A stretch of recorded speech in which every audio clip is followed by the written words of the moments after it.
ایسی تھی، آپ کو پتا ہے سب سے پہلی وہی قرآن کی جو غار ہرا میں آئی ہے، جبرائیل امین لے کر کے آئے ہیں۔ اسلام کی تاریخ میں اگر یہ نہ بتائیں تو ابتدا ہی نہ ہوگی، کیونکہ رسول اللہ صلی اللہ تعالیٰ علیہ وسلم جب 40 سال کی عمر میں تھے، غار ہرا میں جا کر عبادت کرتے، جبرائیل امین آئے قرآن کی آیتیں لے کر اور حضور سے کہا اقرا، حضور نے کہا ما انا بقاری، میں نہیں پڑھوں گا۔ وہ کہتے تھے پڑھو، حضور کہتے میں نہیں پڑھوں گا، سینے سے سینہ لگا کر دبوچتے تھے۔ 3 مرتبہ ہوا، چوتھی مرتبہ کہا اقرا بسم ربک الذی خلق، پڑھو اس رب کے نام سے جس نے پیدا کیا ہے۔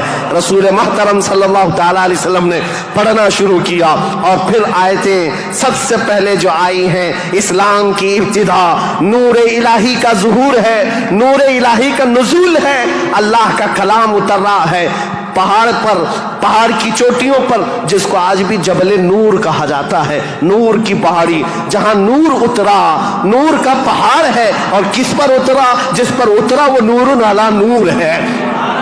قرآن کی آیتیں آئیں، اقرأ بسم ربک الذی خلق، خلق الانسان من علق، اقرأ وربک الاکرم الذی علم بالقلم، علم الانسان ما لم یعلم۔ یہ 5 آیتیں دے کر جبرائیل امین چلے گئے۔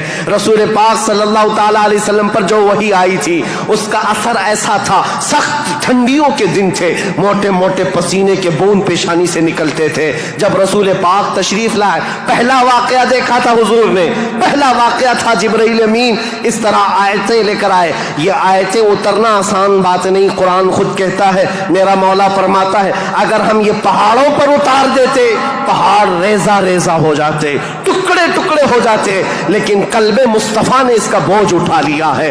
رسول اللہ کے دل نے اس امانت کو اٹھایا تھا، لیکن چل کر کے دنیا کا وہ پہلا انسان، دنیا کی وہ پہلی شخصیت ہے جس کو قرآن سنایا میرے آقا نے، وہ کوئی اور نہیں، ام المومنین سیدہ خدیجۃ الکبریٰ ہے۔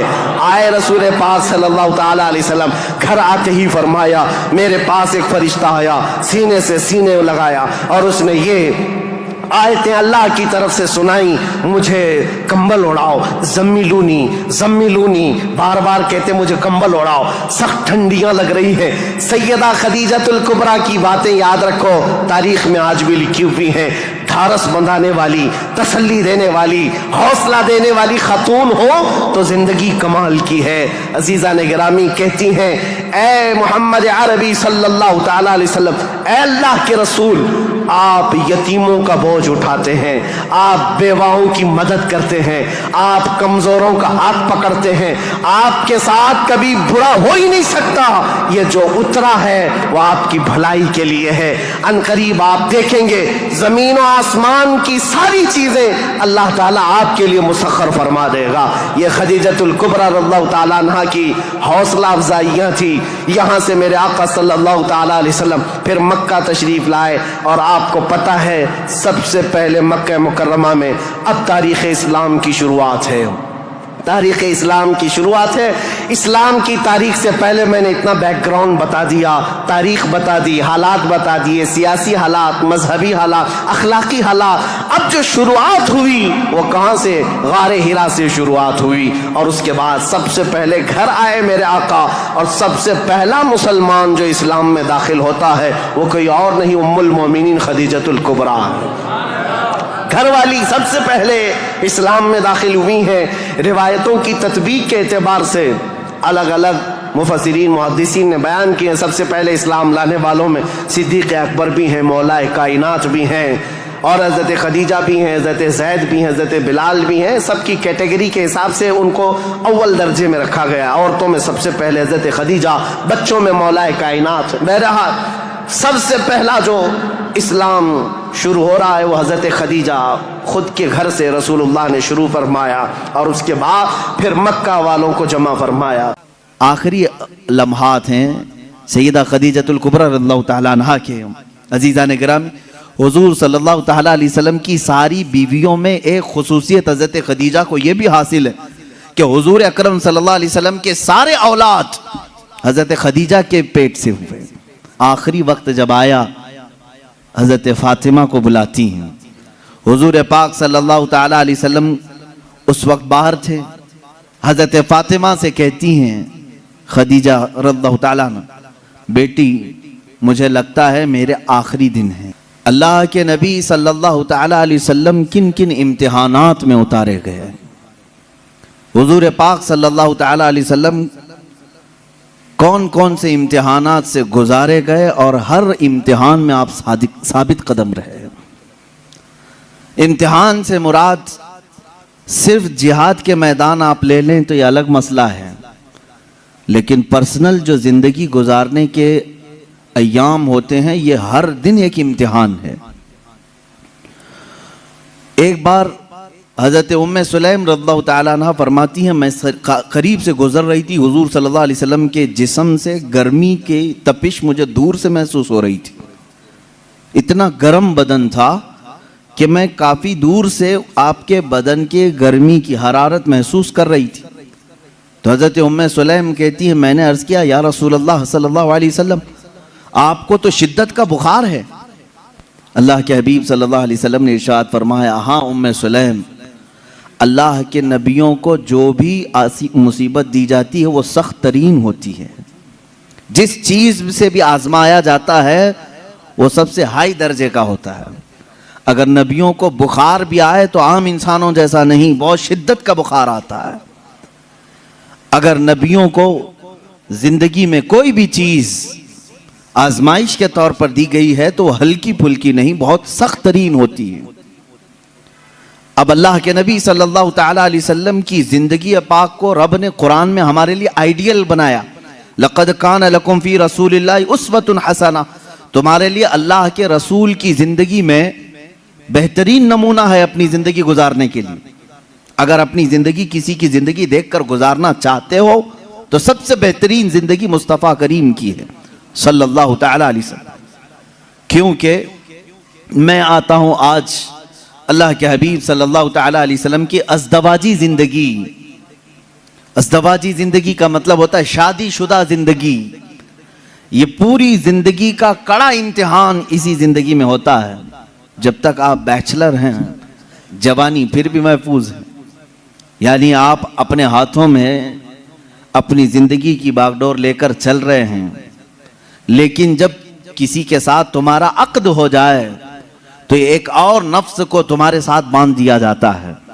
تو میں اپنے جسم کی حفاظت کے ساتھ ساتھ اپنی خاتون کی امانتوں کی حفاظت بھی ذمہ داری میں آ گئی، اس کے پردے کی حفاظت بھی تمہارے ذمہ آ گئی، اس کے چال چلن کی، اس کے اخلاق و تربیت سب کی ذمہ داری تمہارے اوپر آئی۔ یہ تو بہت چھوٹی ذمہ داری ہے جو اسے کھلانا پلانے والے معاملات ہیں، باقی پوری اس کی زندگی جو تمہارے اوپر آئی ایک بڑی آزمائش ہے۔ ایک عورت کے ساتھ تم اس کائنات میں صحیح سلامت زندگی گزار کر جا رہے ہو تو اس کا مطلب ہے کہ ایک بڑے امتحان سے کامیاب ہو کر نکلے ہو، بڑا امتحان ہے۔ اللہ رب العزت نے یہاں کائنات میں ہر ایک کے لیے جوڑا رکھا ہے، لیکن آپ دیکھیں کیا ہر عورت کا مزاج اپنے شوہر سے مل جاتا ہے؟ نہیں ہوتا۔ بعض لوگ ہم سے یہ شکایات کرتے رہتے ہیں بنی نہیں رہی ہے اور ناچاکی ہے، نا اتفاقی ہوتی ہے۔ میاں یہ آپ کے اکیلے کے گھر میں نہیں، ہر مرد اور ہر عورت کے درمیان زندگی میں اونچ نیچ نشیب و فراز آتے ہی رہیں گے، یہ تو مالک ہے پروردگار جو جوڑ کر رکھتا ہے۔ لیکن دو مزاجوں کو سنبھالنا اپنی زندگی میں، اس کو کہا جاتا ہے کہ آدمی اب میچور ہو گیا ہے۔ اسی لیے تو حدیث پاک میں ہے شادی سے پہلے تمہارا ایمان آدھا ہوتا ہے، نکاح کے بعد تمہارا ایمان مکمل ہو جاتا ہے۔ نکاح کے بعد ایمان مکمل، تو بغیر شادی شدہ آدھے لوگ ہوں، شادی کے بعد مکمل ہو رہے ہو، میچور ہو رہے ہو۔ کیوں؟ اس لیے کہ ذمہ داریوں کا بوجھ اٹھانے اور راستہ چلنے کی عادت اسے ہو جاتی ہے۔ تنہا چلنا اور ہے، پوری کائنات کو لے کر چلنا اور ہے۔ اب یہاں مجھے بتاؤ میرے عزیزو، ایک عورت کے ساتھ زندگی گزار کر دنیا سے جانا ایک کٹھن امتحان ہے، وہیں میرے آقا صلی اللہ تعالیٰ علیہ وسلم نے 11 ازواج مطہرات کے ساتھ زندگی گزاری، اور کسی ایک سے بھی حضور صلی اللہ علیہ وسلم کی ایک شکایت بھی نہیں سنی ہم نے۔ آج دنیا میں چاہے جو بھی پرہیزگار ہوں، جیسے بھی ہوں،